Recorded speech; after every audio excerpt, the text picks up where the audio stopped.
क्या नौकरी करते हुए यूपीएससी निकाला जा सकता है? अगर आप वर्किंग प्रोफेशनल हैं तो आपने ये सवाल शायद सैकड़ों बार खुद से पूछा होगा और इंटरनेट पर आपने खोजा भी होगा, तो आपको दो तरह के जवाब मिले होंगे। एक तो ये था कि बिल्कुल आप पास कर सकते हैं, बस आपको टाइम मैनेजमेंट सीखना होगा। वहीं दूसरा जवाब आपको मिला होगा कि यूपीएससी करना है तो नौकरी बिल्कुल छोड़नी पड़ेगी और बिल्कुल सब कुछ छोड़ छाड़ कर आपको तैयारी में लगना पड़ेगा। लेकिन सच क्या है? सच ये है कि दोनों ही जवाब अधूरे हैं। ऐसे लोग जिन्होंने नौकरी करते हुए यूपीएससी निकाला है वो भी हैं, और ऐसे लोग भी हजारों हैं जिन्होंने नौकरी करते रहे, तैयारी भी करते रहे, लेकिन उनका सिलेक्शन नहीं हुआ। और ऐसे भी लोग हैं जो सब कुछ छोड़ छाड़ के तैयारी कर रहे हैं, तो उनमें से कुछ का सिलेक्शन हो रहा है और बाकियों का सिलेक्शन नहीं हो रहा है। तो असली सवाल ये नहीं है कि क्या यह पॉसिबल है, असली सवाल यह है कि क्या यह आपके लिए पॉसिबल है। Is it possible? क्वेश्चन नहीं है, क्वेश्चन है is it possible for you. तो आज की इस वीडियो में हम रियलिटी की बात करेंगे कि क्या वास्तविकता है। सबसे पहली बात, हमको अपनी रियलिटी स्वीकार करनी चाहिए। देखिए, यूपीएससी कोई एनुअल एग्जाम या सेमेस्टर एग्जाम तो नहीं है। ये देश की सबसे लंबी और सबसे कठिन कॉम्पिटिटिव एग्जाम में से एक है। ये सिर्फ नॉलेज नहीं बल्कि कंसिस्टेंसी भी मांगता है। अब आप इसमें अपना पूरा रूटीन ऐड करिए कि आप सुबह ऑफिस जाते हैं तो आपको 1 घंटा 1.5 घंटा ट्रैवल करना पड़ता है, कम्यूट करना पड़ता है।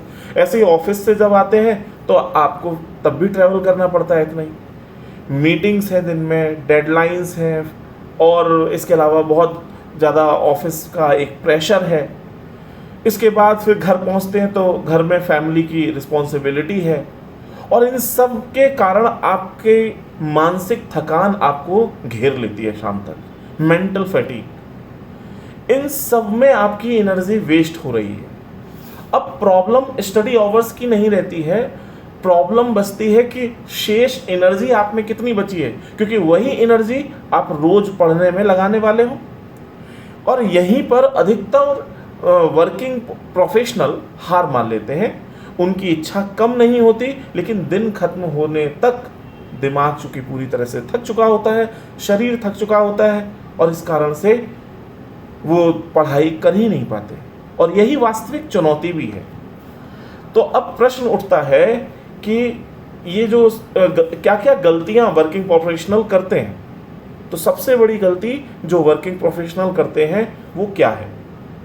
और वो गलती है कि फुल टाइम एस्पिरेंट्स की नकल करना, जो सब कुछ छोड़ छाड़ कर 10 घंटे 12 घंटे पढ़ने के प्रयास में है। तो आप देखते हैं कि मुझे भी उतना ही पढ़ना पड़ेगा, मैं भी 10 घंटे पढ़ूंगा। अब समय और ऊर्जा तो आपके पास उतनी नहीं है। आप ऑफिस से वापस आते हो और फिर आपने पहले मोटिवेट हुए, उसके बाद कुछ दिन तक 2 बजे तक पढ़ाई करी, नींद कम कर दी, सुबह की एक्सरसाइज बंद कर दी, आपकी सोशल रिलेशंस ख़त्म हो गए, और 2 महीने के बाद ये हेक्टिक शेड्यूल आपको इतना थका देता है, इतना बर्नआउट कर देता है कि अब प्रिपरेशन करने की इच्छा भी ख़त्म हो जाती है। तो याद रखिए, स्ट्रैटेजी हमेशा आपकी लाइफ के हिसाब से बनती है, किसी भी दूसरे इंसान के टाइम टेबल को देखकर नहीं बनती है। तो इस चीज़ को ध्यान रखिए। अब प्रश्न उठता है कि किन लोगों को नौकरी जारी रखनी चाहिए। Who should seriously continue working. अगर आपकी फैमिली आपकी इनकम पर डिपेंड करती है तो जल्दबाजी में नौकरी मत छोड़िए। अगर आपके पास फाइनेंशियल बैकअप नहीं है तो नौकरी छोड़ने का निर्णय बहुत सोच समझ कर लीजिए। अगर यह आपका पहला या दूसरा अटेम्प्ट है तो जॉब के साथ तैयारी करना बिल्कुल प्रैक्टिकल विकल्प हो सकता है। अगर आपकी जॉब बहुत ज़्यादा स्ट्रेसफुल नहीं है तो सैलरी आपको सिर्फ पैसा नहीं देती है, वो आपको मेंटल सिक्योरिटी भी देती है। और यूपीएससी प्रिपरेशन में मेंटल सिक्योरिटी कई बार आपके स्टडी आवर्स को बढ़ा देती है, एक्स्ट्रा स्टडी आवर्स से भी ज़्यादा वैल्यूएबल हो जाती है, क्योंकि आपके ऊपर फाइनेंशियल स्ट्रेस नहीं होता। और ये फाइनेंशियल स्ट्रेस जो सब कुछ छोड़ के प्रिपरेशन कर रहे हैं, ऐसे एस्पिरेंट्स उनकी प्रिपरेशन को बहुत जल्दी तोड़ भी देता है। अब प्रश्न उठता है इसके बाद कि नौकरी छोड़ने से पहले अगर आपने सोचा है कि नौकरी छोड़ दिया जाए, तो आप कुछ प्रश्न अपने आप से करिए। बहुत लोग सोचते हैं कि बस नौकरी छोड़ दूं, फिर अच्छे से तैयारी करूंगा। लेकिन आपको एक प्रश्न पूछना है कि क्या अभी नौकरी के साथ आप रोज 3 से 4 घंटे भी कंसिस्टेंटली पढ़ पा रहे हैं? Have I consistently studied even 4 hours daily after work?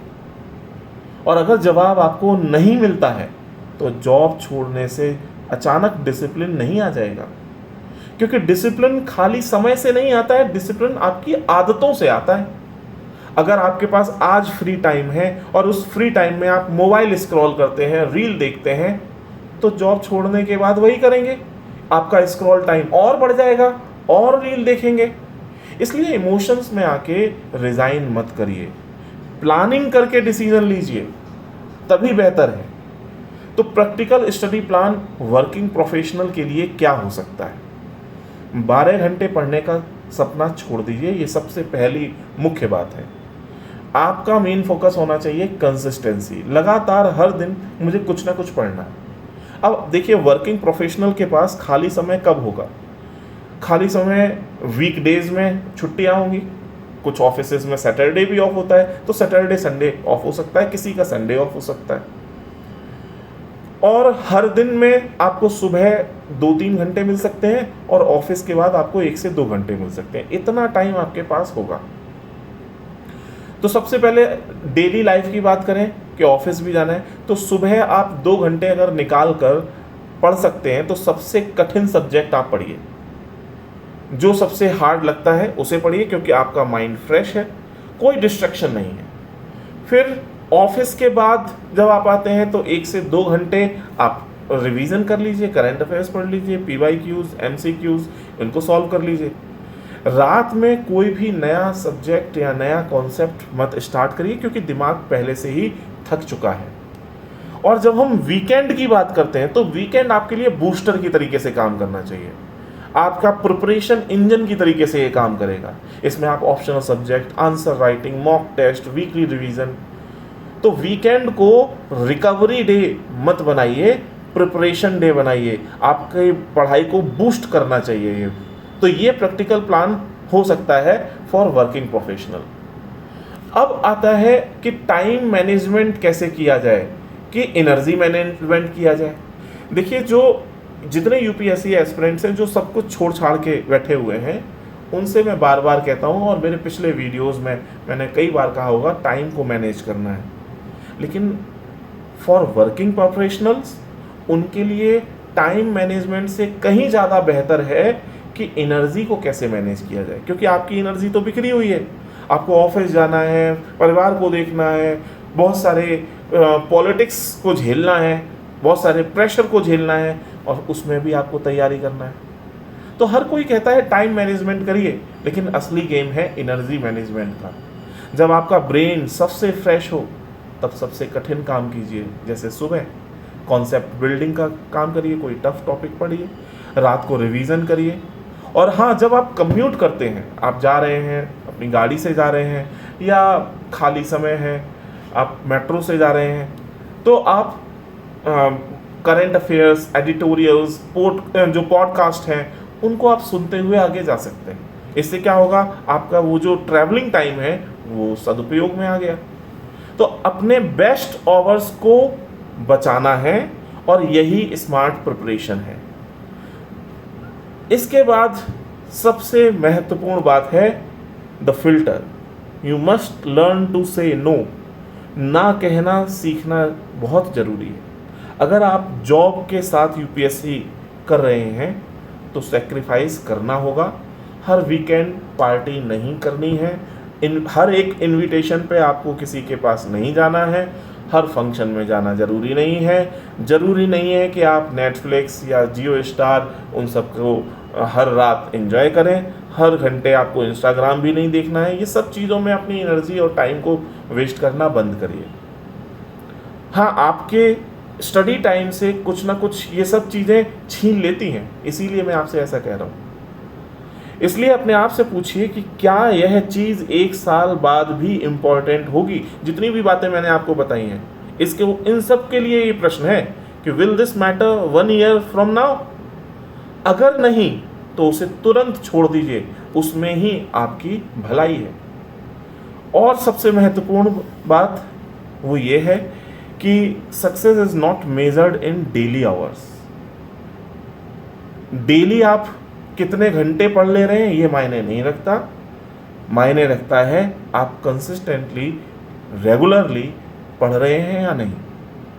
Comparison मत करिए। फुल टाइम एस्पिरेंट 10 घंटे पढ़ सकता है, उसके पास पूरा 24 घंटे का समय है।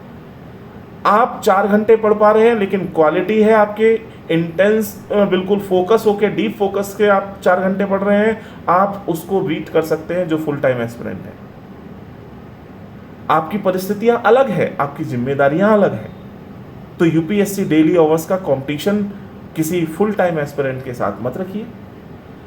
ये जो कंपटीशन है यूपीएससी का, ये कंसिस्टेंसी का कंपटीशन है। 2 साल तक रोज 4 घंटे पढ़ना कई बार 6 महीने के 12 घंटे से ज्यादा पावरफुल होता है, ये याद रखिएगा।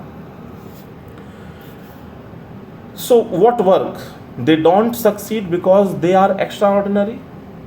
अब सबसे ईमानदारी वाला जवाब भी देखते हैं। क्या नौकरी करते हुए यूपीएससी निकाला जा सकता है? हाँ, बिल्कुल निकाला जा सकता है। क्या ये आसान है? नहीं, बिल्कुल भी नहीं आसान।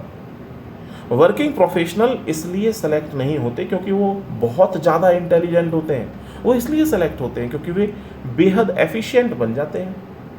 वे रिसोर्स नहीं बदलते, वो हर बुक नहीं बदलते, परफेक्ट नोट्स नहीं बनाते, कम पढ़ते हैं, लेकिन उनका रिवीजन मल्टीपल टाइम्स होता है, बार बार रिवीजन होता है, उनकी प्लानिंग बेहतर होती है, कंसिस्टेंसी मजबूत होती है।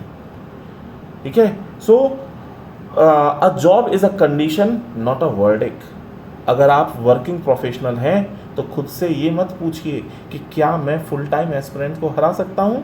आप खुद से पूछिए क्या मैं रोज अपने कल से बेहतर बन सकता हूँ। यूपीएससी उस व्यक्ति को रिवार्ड नहीं करता जिसके पास सबसे ज़्यादा फ्री टाइम था।